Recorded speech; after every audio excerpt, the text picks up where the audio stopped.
ลูกค้ามาก่อนเนาะลูกค้ามีสิทธิ์เลือกเลยลูกค้าเด้อ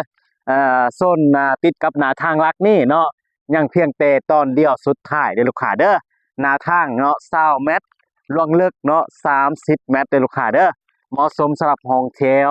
บ้านพักเนาะหรือว่าสร้างเครื่องหรือว่าคลินิกหรือว่าศูนย์การค้าหรือว่าตั้งบ้านตั้งเยาตั้งเฮือนเนาะให้กับคนเฒ่าเด้อลูกค้าเด้อที่ว่าเหมาะสมหลายเนาะสำหรับโครงการดินแบ่งขายเฮาเนาะเบิ่งคลิปนี้แล้วเนาะสนใจเนาะให้ลูกค้าเนาะทักมาหาพ่อค้าได้เนาะเพราะว่าพ่อค้าเนาะมีดินเนาะแบ่งขายดินเฮานี่มีเงื่อนไขในการผ่อนเด้อลูกค้าเด้อลูกค้าจ่ายฮอดตามเงื่อนไข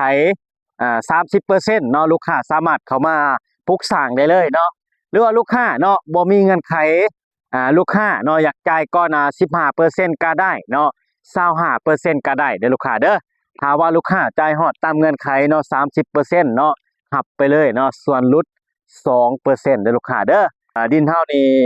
ลูกค้าสามารถแทรกเอาได้เลยเนาะเริ่มต้น10 คูณ 20 20 คูณ 20เนาะหรือว่าไร่หนึงลูกค้าก็สามารถเลือกเอาได้เด้อลูกค้าเด้อเนาะดินนี่โน้ตสูงเด้อลูกค้าเด้อทางเนาะถือว่าสะดวกสบายเด้อลูกค้าเด้อเนาะทางกว้าง6 เมตรเนาะรวมระบบคลองระบายน้ำถ้าว่าลูกค้าท่านใดมาบ่ฮอดมาบ่เห็นพ่อค้าสามารถสอบถามอยู่ในเบอร์ใต้คอมเมนต์ได้เด้อลูกค้าเด้อ